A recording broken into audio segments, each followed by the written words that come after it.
Welcome. We are here as a different kind of doula, and I'm here with Maureen. And this week, Colleen's taking off, and I'm Kathleen Putnam, and we are part of the Gentle Passage Doula Collective. And so happy to be here to talk to you today about communication at end of life. And Maureen, when you think about being an end of life doula, what pops into your mind about like the core piece of communication that stretches you? The core piece that stretches me is, I'll tell you right off, is to use the proper words. Don't use euphemisms. Don't use things like, oh, well, he's passing away or this, that. Use the words dying, use that and don't be afraid of that. So that, and sometimes even after years and years of doing this, it can be hard to say, well, as your husband is here dying. But the more that leads to open and honest communication right from the beginning. And it might be a little hard to start, but once you do, it will just flow after that with your client. I'd love to hear, why is that so important? Like, what's been your experience when you drop the euphemisms and you're really direct that way? When you're direct that way, it gives people permission to talk about it. Most people that are dying know they're dying, yet no one will acknowledge it or no one will say the words. And I can't tell you how many times by just saying something about, well, as your husband is in the active dying phase, or, well, your husband is actively dying, your wife is actively dying. um, and even the person earlier on, well, you have a life-limiting illness, and when you die, what do you want? Not like, oh, well, what would you want if you pass away? It gives them permission to open up. And once I started doing that, I've had the most rich, valuable, honest conversations where before I noticed I didn't so much. Sometimes we're just afraid to step in and we're afraid to say that. Here's something that does not relate to death at all. I was a nurse in the ICU, and on the intake form, there was always something, are you sexually active? Well, we were all young, and I was like, oh, no. And we would just like cross it out, right, deferred.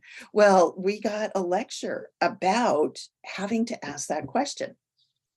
So I remember, I was with this older gentleman and I was blushing, okay, are you sexually Oh, active?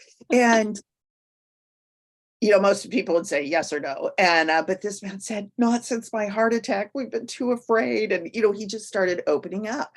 And I realized the value of mm, asking that question because, it was an important part of his marriage, and they had been too afraid to do anything to get into that intimate state. And so, I was able to get him information. I was able to get him with a social worker that knew how to talk to him about it. But that was just another example of asking the questions, just asking that open question. And I thought, how many other people had that same reaction that I didn't ask and they didn't answer? But one of the things that I found is with end of life, people that are dying want to talk about it. They just don't want to upset anyone. They don't want to make their family members feel bad, and then the family members feel the same way. We've talked about this on the show before. So how do you feel about using dying and death instead of, or addressing it head on rather than using euphemisms? I'm so glad you told that story, because I think our fear or our inhibitions and embarrassment, um, especially when we're talking about the body, the human body, and our emotions. I love that story, because what a gift, Maureen, to be able to talk about what was going on. So what I would say is, I'm just grateful for that story. I think that'll help a lot of people. And I think too is, for me, using the words, when you go to the pain points, and I think for me, it would be, how much do you drink? How much marijuana do you use? And I remember when it was legalized in the state of Washington, I was working for a university in the counseling center, and students would say, oh, not very much. And then we learned we had to really get specific. So Yeah. you saying not very much and me saying not very much is huge. We people saying, well, I use it every single day before school and after school, but like I'm not stoned all day. And I remember thinking, and that's not very much. Right. But So in their mind, it quantifying wasn't, because they knew people that were stoned every day. So, I mean, yeah. all day, every day. So I think especially with death and dying, we're trying to change that culture and open up the conversation and And normalize it. yeah, and I think that does normalize it right away by, even just acknowledging, saying, so many people, oh, I'm so sorry to hear your mother passed. Mm, Well, they passed where? Or the loss of your mother. right. Instead of saying, I'm so sorry to hear your mother died. Yeah. Um, and that always is easier to open up conversations that way. And Yeah. it's one thing that I have to struggle with too, because say I'm writing a sympathy card, I mean, my natural inclination, I'm so sorry, whatever, the loss of your mother or whatever. And then I hear that in my head. Well, where'd they lose her? They didn't lose her. So yeah, I just think I sticking also, to yep, I also think about kids Mhm. hearing a word and thinking that their dad's lost or Right. that the grandpa. Right, because kids are so literal. Kids get it.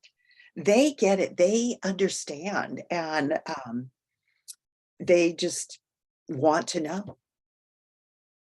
Yeah. Can I Well, share one more preparing. story? Yes, I'd love another So story. I have a nephew, and he was like 9 or 10, and my husband is a physician, and he kept saying, he was visiting us, and he kept saying, Uncle Peter, do any of your patients die? Well, my husband kept talking all around it. Yeah, but do any of your patients die? And he kept talking all around it. And finally, after like the 5th time, I said, yes, Tim, they do die. They have heart disease, and often, and usually that will be the outcome. Sometimes it's 20 years, 30 years, sometimes it's a short time, but they do die. And he said, oh, okay. That's all he wanted to know. But we are so afraid of talking about it with kids that we don't allow them to ask the questions they need. Yeah, you're reminding me of my daughter. She was 6 when her grandfather died, and he died in our house, which was a huge gift. He lived with us for a long time. And I will never forget having to make the adjustment. Now, it's one thing to be an end of life doula and then to be experiencing end of life in your own house, death in your house. So I'll never forget though, getting in the car and just doing a routine thing, errand with her and passing a cemetery. And she points at the cemetery. I want to be buried in that cemetery. You do not burn my body. I want to be buried there. And I want an angel, a huge angel on top. And I remember just taking deep breaths. This is before I was an end of life doula, mind you. And I took some deep breaths and I'm like, okay, we'll do that. She goes, and then Ma, and her voice just lightens up all flowery. She goes, and then when you drive to work, you can wave to me every single day. And I was like, yeah, okay, that's what we'll do. So you're right. Kids, That she didn't have the detachment understanding that she has now, but right. Well, yeah. there was a woman that her kids were in my children's class, in my youngest son's class, her daughter, but she died uh, at a young age, like at 40. But one day my friend was driving her son, who was going into 3rd grade. They were in the same class, her son and this boy whose mother had died, and they were driving by a little local cemetery. And he said, that's where my mom's buried. And my friend said, really? Yeah, but it's just her physical body, because when she died, her soul left her, but she lives every day in my heart, and she will until the day I die. But that's just where her physical body is, because she wanted us to know, if we never needed to be close to her physical body, but really she's all over, and she's in our hearts. So that's where she lives. And I thought, that mother gave that child and his sister such a gift, because she talked about it. She was open communication, which, how difficult would that be for a young mother? My best friend died 4 months before her. Our kids were all, so these 2 mothers, and my friend who would not talk about it at all with her kids, and then this one, and watching those 2 sets of kids grow up, Mm. one set struggling, the other, going through life in a much more healthy manner. And it really just overwhelmed me. So we should get back to the topic at hand, good communication for doulas, which is, I mean, all of this takes in good communication for doulas. But I think that one of the things that we have to do as doulas is commit to active listening. I mean, really, all communication starts with listening, in my opinion. And it's something that I can struggle with because I'm multitasking and, I'm thinking about this and that. And I miss things when I don't really listen. Yeah, and I think to go hand in hand with listening is to be incredibly present in your body with your breath so that you can notice what's happening with you while you're being present.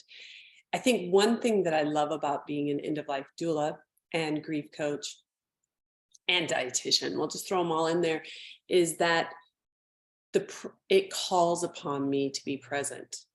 And I would say sometimes I'm way more present there than I am for my friends, for my daughter, just because of the topic and the meaning and what's being communicated. And I think it's really important. And I notice, and we all have this happen because it's the nature of the mind, it'll drift, but how to bring it back and stay grounded. And what are the practices to stay grounded so that I don't interrupt, which was the way to survive in the family that I grew up. And if I do interrupt, that I admit my mistake and I go, whoops, I'm really sorry I interrupted, or if I misspeak, or if I say something, Maureen, that looks like it might shut you down or would make you withdraw or whatever, is to address it and own my part of the conversation.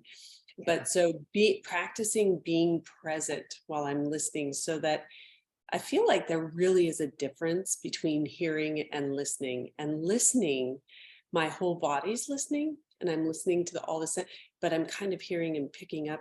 We get good at this when we go to school. Can hear, what are the buzz topics that they're saying? I'm just going to get that down while I'm also multitasking over here. So shutting everything down and giving you my undivided attention.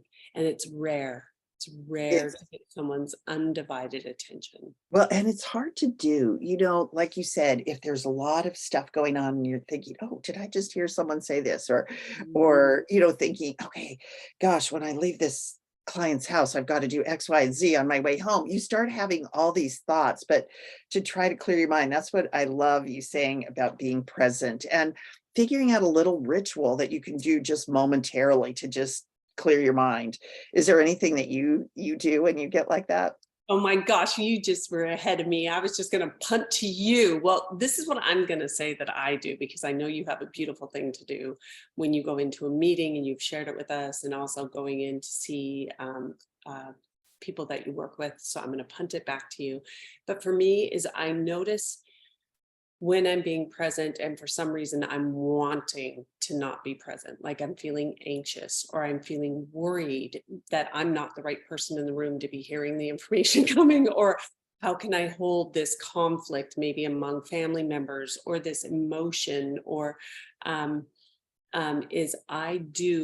curl my toes and I put my hand on my heart and I just take a deep breath and I just say, please let me help this. Please let me be present. Please let my presence help the ease and the suffering here. Please help me find the right words. It goes through my head. So I do kind of get present, and it's kind of a meditative practice, but also the foot thing helps me stay grounded on the floor.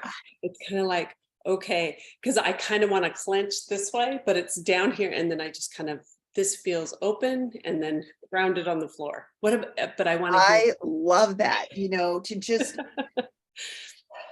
just stand and take a deep breath with your hand on your heart. People don't need to know what you're doing, but just, getting back to your heart. I don't always do that. But so I'm so glad you've shared that with me, because I've done that before and things, but not when I'm not actively listening. I usually try to just do the square breathing, breathe in to a count of 4, hold it for a count of 4, and do that twice. So I can just get refocused on what's happening. And That's so important. Yes, I do have this mandala that I was taught that I say before I go in to help me focus. And it's just says, I'm glad I'm here. I'm glad you're here. I know what I know and I care about you. So no matter what the situation is, I know what I know and I care about the person that's there, even if it's difficult. So I get in the right frame of mind before I step in the door. Mhm. I love It's that. super simple, takes a few seconds, and, you can do it for anything. It doesn't have to be Mhm. just clients you're working with, or it could be knowing that you're going to a difficult family member, your own family members, and, oh, there could be conflict, and so just say, "Okay, Mhm. here I am. Mhm. Mhm. Glad you're here. I'm glad I'm here." Uh, so Yeah, I was just thinking about the importance of authentic, forthright communication, but to at the same time holding the communication, some is necessary and some is not necessary. And so to pause and breathe, just to take a pause, especially when you feel, especially for me, when I feel excited about something, yes. or I can't wait to share it, or I'm gonna just be really honest here. Sometimes I fall into that place of like, I want everybody to feel better. I know if I tell them this, it's gonna make them feel better. So I can't say it fast enough and get in there, especially around human suffering. But to just take a deep breath and again to just get grounded and to hold, and then is what I'm going to share now, is this good timing, and is it going to be beneficial? Because sometimes we have an honest thing that we want to share and it's not necessarily necessary, and we're not really sure if it's going to be beneficial. So Right. just pause.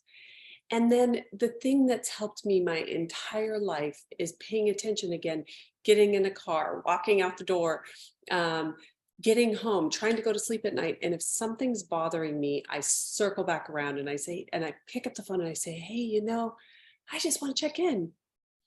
Is everything okay? Or I have one thing I just wanted to be sure of, and that I got across, or I'm not sure. So if there's something nagging at me, I give myself permission, and I don't, I've been trained that hold boundaries, wait till the next day. But if it's bugging me, I'm not going to be able to sleep. And Right. it's usually welcome, because what it ends up communicating is that the person feels cared about. They Right. feel cared, that I circled back around. And even if I have to just completely own it, which I have no problem doing, just saying, I think I'm making this call for me and my needs, Yeah. but it's because it's not settling well. And I just want to check in with you about this. And sometimes people are like, oh no, I'm really glad I didn't hear you say that, or I didn't understand. And then 50% of the time it's like, oh yeah, no, I understood, So I think it's okay to do that. Yes. And I think that goes back to being honest and transparent. Mhm. And one of the things that we had talked about before getting on the show is that the importance of transparency. I don't know, or I don't know the answer to that question, but you know what? I'll try to find out instead of pretending, um, that can, I've done that too, and that can lead to problems. So, um, it's always best to just be very open and transparent and say what you know and say what you don't know. Yeah, I love that. That helps build trust too, Yeah. whether no matter what kind of hat you're wearing. But it's really important because there are things that we don't know. We can share our experience. I think your stories are really comforting, Maureen. So, being able to say, I don't know, but this is my experience, it really helps. And I think that that's really beneficial. I love that. One of the things that I love about my training as a coach, and I think doulas are really natural with this, people who want to be trained, is using open-ended questions. Yeah. Because there's so many, we're trained a lot of times as educators or as healthcare providers to kind of get through a assessment with closed-ended questions, but open-ended Right. questions, which are like, what, and why and how. I've got a cat here, sorry about that. And I think that keeping the questions really open it helps me stay open-hearted and curious. and out of a judgment or a paced kind of thing, or potentially sounding judgmental with a question. So starting questions with how, what, why is even one that I don't usually do, because you can say, why would you want to? It can kind of come across as. Why in the world would you want to do that? No. Yeah. How about for you? Someone taught me years ago, I think it was a hospice social worker years and years ago, that in her experience, and since then I have read this too, that people will, so you might be having a conversation with someone and you might feel there's more, or maybe you don't feel there's more, but oftentimes we say, is there anything else? And people tend to say no. Yeah, no, there's no thing. But she said, when you say, is there something else you would like to share? That more often than not, there is something else or something that they was on their mind, and they'll open up. And so I don't always remember to do that. Oftentimes I will say, is there anything else? But in preparing for this, it really reminded me of that woman, and how often when I would say, is there something else, that oftentimes there was more that people wanted to share. The other thing, so I'm going to share a story about a time that I didn't actively listen, or I shut them down. There was a woman that it was probably my first year of nursing, and she was in, I might have shared this story before. I feel as though I have, but I think it's important with communication, who, she was just in for her routine chemotherapy. Back in the day, they'd come in to the hospital rather than going to chemo clinics. And I worked 16 hours that day, and I was coming back the next morning at 7, but all evening she kept telling me, I'm going to die tonight. And I'm like, oh no, you're not going to die tonight. You're not going to die tonight. You're perfectly fine, and you're just here for your chemo, routine chemo. You're not going to die tonight. She must have told me like 6 or 8 times, I'm going to die tonight. I'm like, no, you're not. No, you're not. So I was shutting her down. I was not listening. And it was my just not wanting to deal with that. Plus I didn't think she would. So I went in at the change of shift, introduced her to the night nurse. And I said, I'll be back at 7 in the morning, leaving it at 11:30. And I came in the next morning. It was back in the day when we hand wrote the patient's names on the whiteboard and put down who their nurse was. And her name was gone. And I said to her, nurse, where's Mrs. So-and-so? Did she get moved? And she said she died during the night. I went in, and I didn't share that this woman thought she was going to die. But she said, I went in for her 4 o'clock vital signs and she was dead. And I mean, it hit me like a ton of bricks. And I thought, oh my gosh, I didn't listen to her. I didn't ask questions. I didn't ask clarifying questions. What makes you feel that way? Or, you know, um, tell me what makes you think that you're going to die tonight, because she had that premonition and I did not listen. And I never did that again. When people told me these things that seemed like no way, I'd always ask, what makes you feel that way? Or Mm, uh, how come you are saying that? What, just tell me more about that. mm. It's something that I have lived with forever. I think I talked about it on a death cafe that we did, but I always think, could I have comforted her by engaging in an open conversation? So it was a great, great learning experience for me. Yeah, yeah, it's a beautiful story. Thank you for sharing it. That's tough. And I definitely know that I've done that, shut people down because of uh for whatever reason, but definitely out of my discomfort about. And I think it's also, our roles shifting from embracing end of life and bringing it from a medical scene into a community scene. And also, so that we're not with the medical practitioner who's trying Right. to keep life going, but also just really listening and being present for people. I think one thing for me, when reviewing the communication piece that I think is really powerful, is when somebody's sharing what an experience is like, is then to jump in with my story. as if, because what it can start to foster is comparison, Mhm. and not feeling heard. And you often do this. You even did it on the show. Is it all right if I share a story? You always ask, and it feels so inviting, um, and it makes it feel really helpful to be, you know, heard and understood. And when we know other people can relate to us with a story, I think that we can feel more connected. That's the basis of, compassion, is that you're not alone, with your pain and suffering, and that human suffering is universal and death is universal. Yeah. Right. To interact with some kindness. Yeah. Well, I'm glad to know I ask because I tend to jump in too. No, But you right. do. You do. I've No, seen you do it. and we all have our own experiences, and we have to honor everyone's experiences, honor where I think just coming with compassion and empathy, even for those people that are difficult for us to deal with. And as a doula, I'm talking about end of life, but just in general. And it's something that I always need to be reminded of.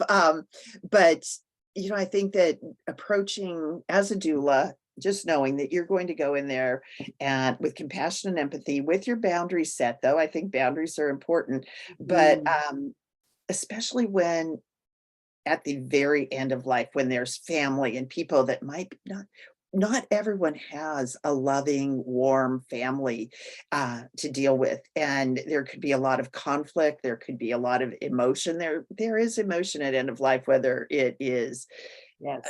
you know, uh, healthy, happy family that gets along well, or one rife with conflict. So knowing how to keep your heart open, keep empathetic for everyone in the room, but set the boundaries to have a good environment for the Mm, person that's dying. mm, mhm. Yeah. I think also being brief, trying to just the motto, as a doula, to try to listen more and talk less. Yes. Mm. Yeah. Isn't that our, which should be our motto for life? 2 ears, one mouth. Don't they say that? And to not take things personally. Right. When people are in pain and suffering, going to say and do things, and that it all comes with the territory. So to really get support from other doulas and other people to help Yes. you, this is part of pain and suffering, is to potentially say and do things under a lot of duress, and we just learn and grow. And I appreciate you sharing your stories so that we can learn and grow from the stories, because I think You share great stories powerful. too. Well, I can't believe once again, I always say this because we always seem to have these great conversations and then it ends. So uh just go with an open heart, with ability to listen, like Kathleen said, more than you speak, and um actively listen and go with compassion. Um, One of the things that I want to share is that the Gentle Passage Doula Collective is starting our very first doula training program, and we are launching it in person in this greater Seattle region in January of 2023. And we are also creating a virtual online course that will be group. So that'll probably come a little bit later, maybe February or March, but we are going to be having some webinars on this. You can go to gentlepassagedoulacollective.com/events, and there's 2 different webinars to just get information. So if you are at all thinking about becoming an end of life doula, or if it's something that you might like to explore, come to one of our webinars and ask questions. Really, we want you to bring questions. We want you to ask, and we're there to answer. We're going to give you a little overview, but we're there to answer any questions you have. And you can always find us also on our Facebook page, Challenging Conversations. And if you have a question about being a doula, or if you have a question that you would like to connect with us, just go there and put it in the Facebook page, or you can connect with any of us through our Gentle Passage Doula Collective website. You can find all of our contact there. So we hope you'll join us. We hope you'll open your heart to being an end of life doula, because my gosh, there is such a need for this. And the more people doing the work, the more people will experience a more peaceful death, I believe. So thanks for joining us, and we will see you next week. Anything you want to add, Kathleen? No, just welcome. And yeah, I would just invite you with any questions and join us with our Death Cafe as well. Oh, that's right, the Death Cafe tomorrow. Okay, take care. Bye-bye.